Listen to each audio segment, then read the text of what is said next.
أعوذ بالله من الشيطان الرجيم بسم الله الرحمن الرحیم۔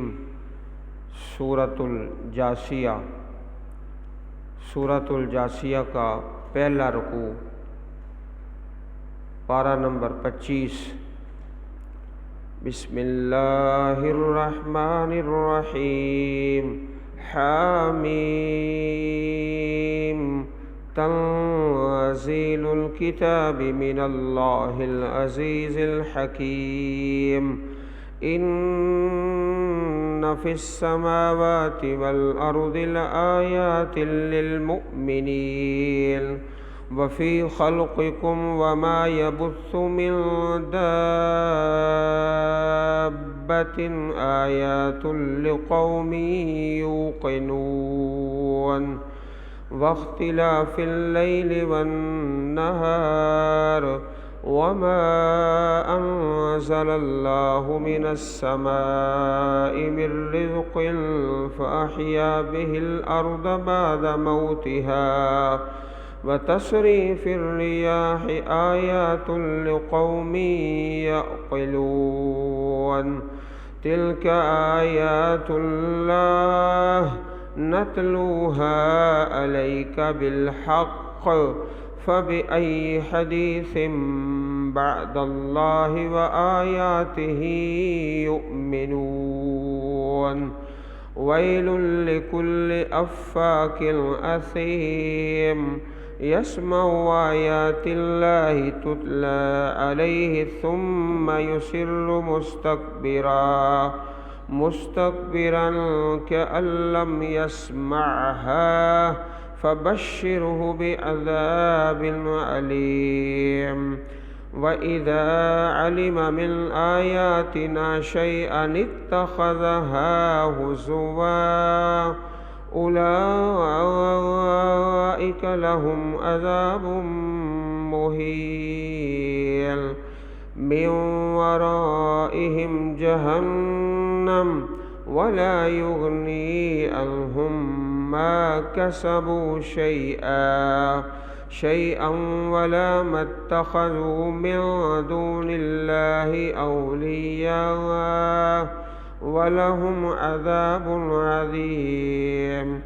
هذا هدى والذين كفروا بآيات ربهم لهم عذاب من رجز علیم۔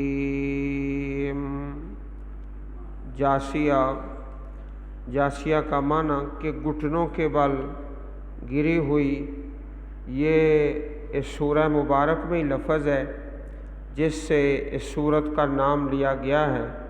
قیامت کے دن سارے لوگ اپنے گھٹنوں کے بل گرے ہوئے ہوں گے اور اس بات کے انتظار میں کہ نامہ اعمال دائیں ہاتھ میں ملتا ہے یا بائیں میں، تو اس صورتحال کو سامنے رکھتے ہوئے اس سورہ مبارک کا نام ہے سورۃ الجاثیہ۔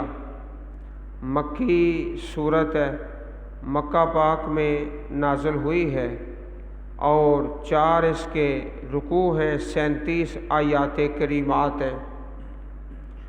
حامیم، یہ حوامیم سے ہے، اس سے پہلے بھی اور اس سے آگے بھی 26ویں پارے میں یہ تمام صورتیں حامیم سے شروع ہو رہی ہیں۔ تنزیل الکتاب من اللہ العزیز الحکیم، اس کتاب کا اتارنا۔ تنزیل کا معنی ہوتا ہے تھوڑا تھوڑا کر کے اتارنا، بتدریج، کہ قرآن کریم کو 23 سال کے عرصہ میں نازل کیا گیا، اور یہ وضاحت ہے کہ یہ کتاب نبی علیہ الصلوۃ والسلام نے خود نہیں بنائی بلکہ اللہ نے نازل فرمائی ہے۔ اور اللہ تعالیٰ کی 2 صفات، العزیز جو سب پر غالب ہے، الحکیم کمال حکمت والا ہے، عزیز غالب ہے، اگر کوئی اللہ تعالیٰ کی کتاب کو نہیں مانتا تو یہ کسی بے بس کی کتاب نہیں ہے، بڑی طاقتوں والا ہے، وہ منوا لے گا۔ الحکیم، حکمت والا، اللہ تعالیٰ حکمت والے ہیں، تو یہ کتاب بھی حکمت سے بھری ہوئی ہے۔ چنانچہ قرآن کریم کے پیارے ناموں میں سے ایک نام یہ بھی ہے قرآن حکیم، قرآن حکمت والا۔ یہ جو پہلی دو آیات کریمات ہیں، آیت نمبر 1 اور آیت نمبر 2، اسی طرح اس سے اگلی صورت میں الاحقاف، سورۃ الاحقاف میں پہلی آیت اور آیت نمبر 2 اسی طرح ہی ہے، حامیم تنزیل الکتاب من اللہ العزیز الحکیم۔ دونوں صورتوں کا آغاز ایک جیسا ہے۔ اب اللہ پاک نے اس سورہ مبارک میں اپنی توحید کے دلائل بیان فرمائے اور توحید کی نشانیاں بڑی تفصیل کے ساتھ۔ یہی موضوع ہوتا ہے مکی صورتوں میں، توحید باری تعالیٰ اور رسالت اور آخرت۔ اب آپ محبت کے ساتھ اللہ تعالیٰ کی توحید کی نشانیاں اور دلائل سماعت فرمائیں۔ سب سے جو پہلی نشانی ہے وہ ہے کائنات کا نظم و نسق، کائنات کا جو انتظام ہے، یہ بھی اللہ تعالیٰ کی توحید کی نشانی ہے۔ ان فی السماوات والارض لآیات للمؤمنین، بلا شبہ آسمانوں اور زمین میں ایمان والوں کے لیے یقیناً بہت سی نشانیاں ہیں، بہت سی نشانیاں ہیں۔ اللہ پاک نے یہاں سب سے پہلے آسمانوں کا ذکر فرمایا اور پھر زمین کا، اور یہ کائنات کا بنانا اور چلانا یہ رب رحمان کی توحید کی نشانی ہے، اور فرمایا لو کان فیہما آلہۃ الا اللہ لفسدتا، اگر ان دونوں میں اللہ کے سوا کوئی اور معبود ہوتے تو وہ دونوں ضرور بگڑ جاتے، فساد برپا ہو جاتا آسمانوں اور زمین میں۔ تو یہ جو نظام ہے، انتظام آسمان اور زمین کا، یہ پہلی دلیل ہے اور نشانی ہے اللہ پاک کی توحید کی۔ نمبر 2، دوسری نشانی، وفی خلقکم، اور تمہارے پیدا کرنے میں، انسان کی پیدائش میں، یہ بھی اللہ پاک کی نشانی ہے کہ انسان اپنے اندر اور باہر کو دیکھ لے، اپنے جسم کے جو اندرونی نظام ہے اور کتنی مشینریاں ہیں جو انسان کے اندر چل رہی ہیں، اس طرح باہر انسان کے کتنی مشینریاں ہیں، پھر توالد اور جو تناسل کا نظام ہے، آگے نسل چلتی ہے، انسان پیدا ہوتا ہے، تو یہ پیدا ہونے کا نظام اور آگے نسل چلنے کا نظام اور انسان کے جسم کے اندر اور باہر بڑی نشانیاں ہیں۔ یہ بھی اللہ پاک کی توحید کے دلائل میں سے دوسری دلیل ہے جو یہاں اللہ پاک نے بیان فرمائی ہے۔ وَمَا يَبُثُّ مِن دَابَّةٍ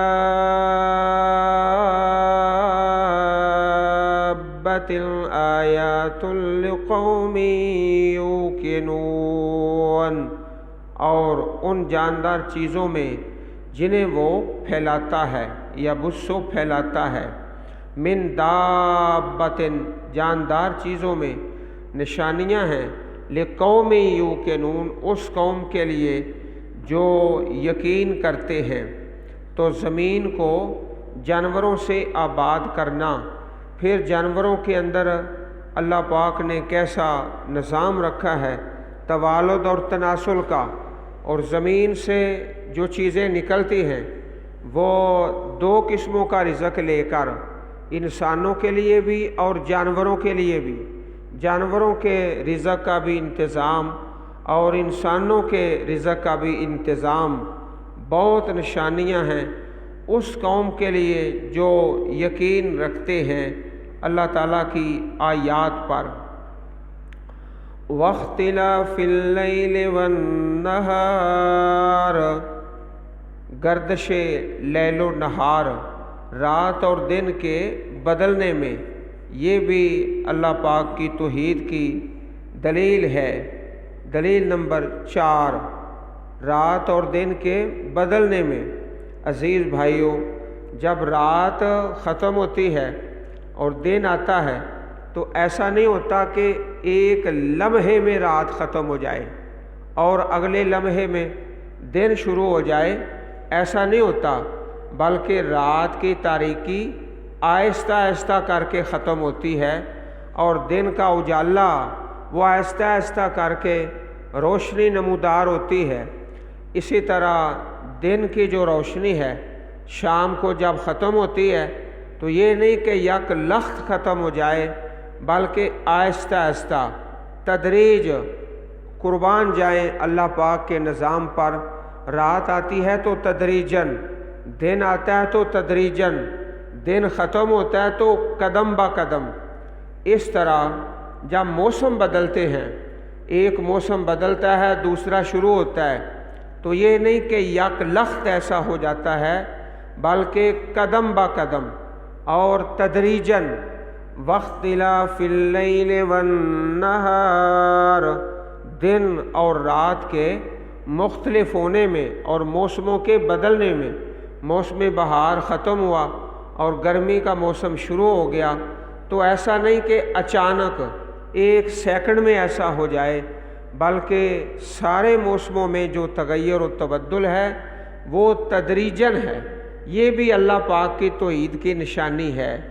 واختلاف اللیل والنہار، اور رات اور دن کے بدلنے میں اللہ پاک کی توحید کی دلیل اور نشانی۔ اور دلیل نمبر 5، وَمَا أَنزَلَ اللَّهُ مِنَ السَّمَاءِ مِن رِّزْقٍ فَأَحْيَا بِهِ الْأَرْضَ بَعْدَ مَوْتِهَا، اور جو اتارا اللہ تعالیٰ نے آسمان سے، من رزق، رزق، تو یہاں رزق سے مراد ہے بارش، آسمان سے نازل ہونے والی بارش۔ تو اس کے علاوہ بہت سا رزق ہے جو آسمانوں سے اللہ تعالیٰ کی طرف سے نازل ہوتا ہے۔ تو یہاں اچھی طرح یاد فرما لیں کہ رزق سے مراد بارش ہے، یہ بھی اللہ پاک کی توحید کی نشانی ہے۔ فَأَحْيَا بِهِ الْأَرْضَ بَعْدَ مَوْتِهَا، اور زندہ کیا اس کے ساتھ زمین کو مردہ ہونے کے بعد۔ وَتَصْرِيفِ الرِّيَاحِ، اور ہواؤں کی گردش، ہواؤں کے پھیرنے میں، ہوا مشرق سے، مغرب سے، شمال سے، جنوب سے، ہوا ٹھنڈی ہے، گرم ہے، تیز ہے، تو یہ ہواؤں کا پھیرنا یہ بھی اللہ پاک کی توحید کی نشانی ہے اور دلیل ہے۔ تو یہاں اللہ احکم الحاکمین نے کل اپنی توحید کی 6 نشانیاں بیان فرمائی ہیں۔ لِقَوْمٍ یَعْقِلُونَ، اس قوم کے لیے جو عقل کرتے ہیں، عقل کرتے ہیں، سمجھتے ہیں۔ تِلْکَ آیاتُ اللہ، یہ اللہ تعالیٰ کی آیات ہیں، نشانیاں ہیں۔ نَتْلُوہَا عَلَيْكَ بِالْحَقِّ، ہم پڑھتے ہیں ان کو آپ پر حق کے ساتھ۔ فَبِأَيِّ حَدِيثٍ بَعْدَ اللَّهِ وَآيَاتِهِ يُؤْمِنُونَ، پھر اللہ اور اس کی آیات کے بعد وہ کس بات پر ایمان لائیں گے؟ حدیث، حدیث، بات، اللہ تعالیٰ کی آیات کے بعد۔ فَبِأَيِّ حَدِيثٍ، کس بات پر وہ ایمان لائیں گے؟ عزیز بھائیوں، یہاں جو نشانیاں اللہ پاک نے بیان فرمائی ہیں، یہی ایک آیت کریمہ میں سورۃ البقرہ میں آیت نمبر 164 اللہ پاک نے ایک ہی آیت میں یہ ساری نشانیاں اور اس سے بڑھ کر مزید 4 ایک آیت میں 10 علامتیں اللہ پاک کی توحید کی سورۃ البقرہ آیت نمبر 164۔ تو یہ آیت کریمہ پورے قرآن پاک میں سب سے زیادہ اللہ تعالیٰ کی توحید کی دلائل بیان کرنے والی ہے۔ ان فی خلق السماوات والارض واختلاف اللیل والنہار والفلک التي تجری فی البحر بما ينفع الناس وما انزل اللہ من السماء من ماء فأحیا به الارض بعد موتها وبث فيها من كل دابة وتصريف الرياح والسحاب المسخر بين السماء والأرض لآيات لقوم يعقلون۔ 10 نشانیاں ایک آیت کریمہ میں، 10 اس سے زیادہ کسی آیت کریمہ میں بھی پورے قرآن پاک میں اللہ تعالیٰ کی توحید کی نشانیاں نہیں ہیں جتنی اس آیت میں، آیت نمبر 164 سورۃ البقرہ۔ تو اللہ فرماتے ہیں یہ نشانیاں ہیں جو ہم پڑھتے ہیں آپ پر حق کے ساتھ، پس وہ کون سی بات ہے اللہ اور اس کی آیات کے بعد جس پر وہ ایمان لائیں گے۔ ویل لکل افاک اثیم۔ عزیز بھائیوں، کچھ اللہ کے نافرمان بندے ایسے ہوتے ہیں جو زبان کے بھی گندے، دل کے بھی گندے اور کردار کے بھی گندے۔ تو یہاں اللہ تعالیٰ نے ایسے لوگوں کے کردار کا تذکرہ فرمایا ہے۔ سب سے پہلے ان کی زبان کا، ویل لکل افاک، بڑی ہلاکت ہے ہر سخت جھوٹا آدمی، افاک بہتان باندھنے والا۔ یہ تو اس کی زبان کا حال ہے کہ بول اس کا جھوٹا ہے، اثیم گناہ گار ہے، مجرم ہے، کردار کا بڑا غلط ہے، زبان کا بھی غلط ہے، کردار کا بھی غلط ہے، پھر اس کے دل کا بھی حال اللہ تعالیٰ نے ذکر فرمایا کہ دل میں بڑا تکبر ہے، غرور ہے، زبان کا بھی غلط ہے، کردار کا بھی غلط ہے، دل کا بھی غلط ہے۔ یسمع آیات اللہ، وہ سنتا ہے اللہ تعالیٰ کی آیات کو، تتلی علیہ، اس پر پڑھی جاتی ہیں، ثم یصر مستکبرا، پھر وہ اصرار کرتا ہے، تکبر کرنے والا تکبر کرتے ہوئے اڑا رہتا ہے، کأن لم یسمعھا، گویا اس نے وہ سنا ہی نہیں، ایسے ہے جیسے اللہ تعالیٰ کی آیات کو سنتا ہی نہیں۔ فبشرہ بعذاب علیم، سو اس کو بشارت دے دو دردناک عذاب کی۔ تو یہ کوئی بشارت والی بات نہیں، اس کو کہتے ہیں تحکم۔ بھائی تمہیں مبارک ہو، تمہارے والد صاحب فوت ہو گئے ہیں، تمہیں مبارک ہو۔ تو یہ کیسی مبارک ہے؟ اس کو تحکم کہا جاتا ہے کہ بشارت دے دو اس کو دردناک عذاب کی۔ عزیز بھائیوں، نبی علیہ الصلوۃ والسلام کی پیاری حدیث ہے کہ جو آدمی اپنے ساتھیوں کو ہنسانے کے لیے جھوٹ بولتا ہے، ویل اللہ، اس کے لیے ہلاکت ہے۔ آپ نے 1 بار 2 بار 3 بار فرمایا کہ جو آدمی جھوٹ بولتا ہے اپنے ساتھیوں کو ہنسانے کے لیے، مجلس کے اندر ذرا خوش طبعی پیدا کرنے کے لیے ساتھیوں میں، تو ایسے آدمی کے لیے 3 بار فرمایا کہ ہلاکت ہے، ہلاکت ہے، ہلاکت ہے۔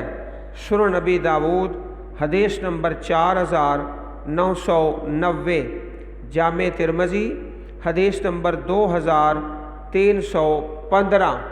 اسی طرح سمرہ بن جندب رضی اللہ تعالی عنہ حدیث بیان فرماتے ہیں کہ جب فجر کی نماز ہوتی نبی علیہ الصلوۃ والسلام صحابہ سے سوال کرتے حل رآ احد منکم رؤیا اللیلۃ، اے میرے صحابہ آج تم میں سے کسی نے کوئی خواب دیکھا ہے؟ اگر کوئی صحابی خواب سناتے آپ اس کی تعبیر فرما دیتے۔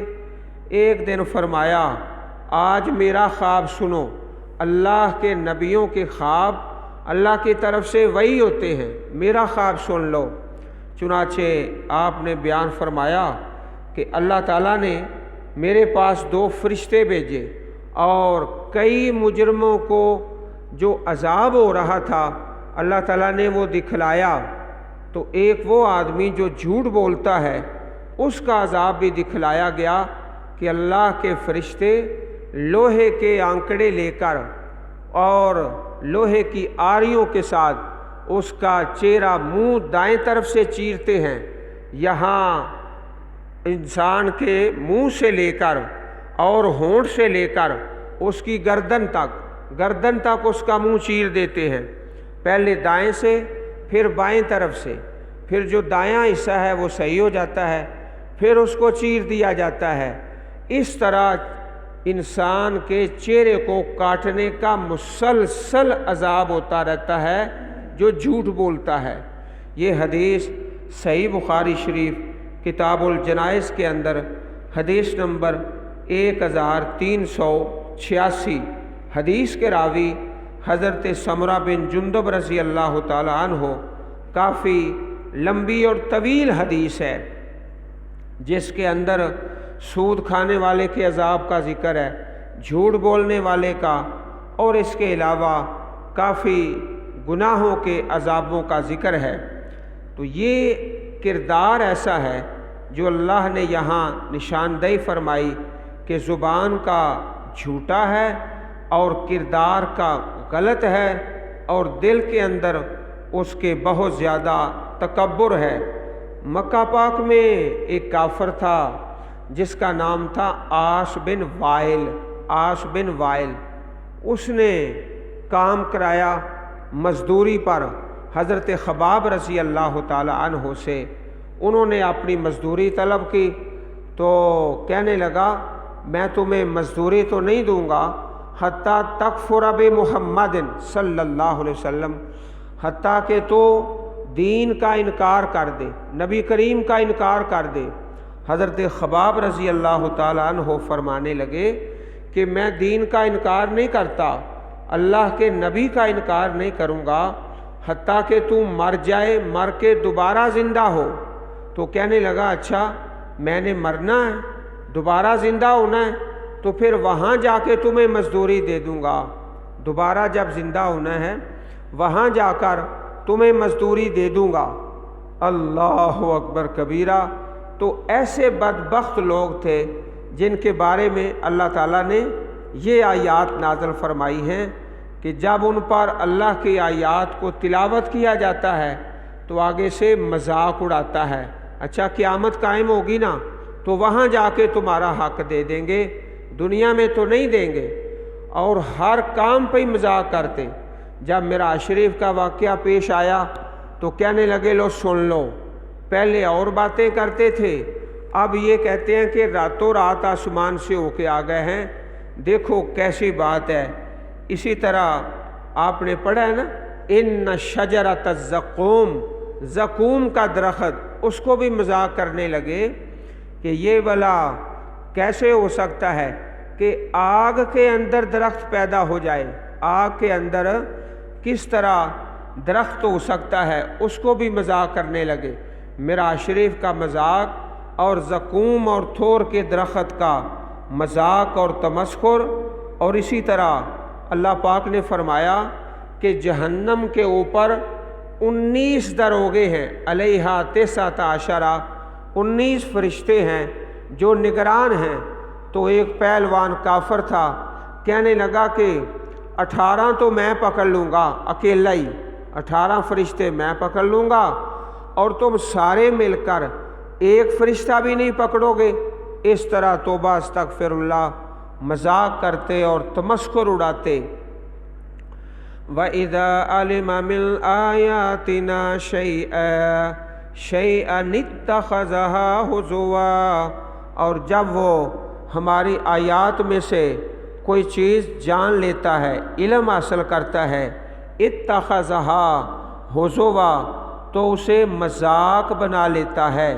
اولئک لہم عذاب مہین، یہی لوگ ہیں جن کے لیے رسوا کن عذاب ہے، رسوا کرنے والا، مہین رسوا کرنے والا۔ من ورائہم جہنم، ان کے آگے جہنم ہے۔ ورا جو ہے یہ دو معنی کے لیے آتا ہے، آگے کے لیے بھی اور پیچھے کے لیے بھی۔ من ورائہم جہنم، ان کے آگے پھر جہنم ہے۔ ولا یغنی عنہم ما کسبوا شیئا، اور نہ ان کے کام آئے گا جو انہوں نے کمایا کچھ بھی ان کے کام نہیں آئے گا۔ ولا متخذوا من دون اللہ اولیاء، اور نہ جو انہوں نے اللہ کے سوا حمیتی بنائے۔ عزیز بھائیو، حمیتی دو قسم کے ہوتے ہیں، ایک مذہبی باوے اور ایک سیاسی باوے۔ جو سیاسی باوے ہیں لوگ ان کے پیچھے چلتے ہیں کہ ہمیں دنیا میں مفاد حاصل ہوگا، اور دوسرے مذہبی باوے کہ ہمیں سفارش کر کے اللہ تعالیٰ کے عذاب سے چھڑا لیں گے۔ اللہ پاک نے دونوں قسم کی نفی فرما دی، نہ سیاسی باوے نہ مذہبی باوے، من دون اللہ اولیاء، دونوں کی نفی فرما دی، کوئی بھی کسی کے کام نہیں آئے گا۔ وَلَهُمْ عَذَابٌ عَظِيمٌ، اور ان کے لیے عذاب ہے بہت بڑا عذاب ہے۔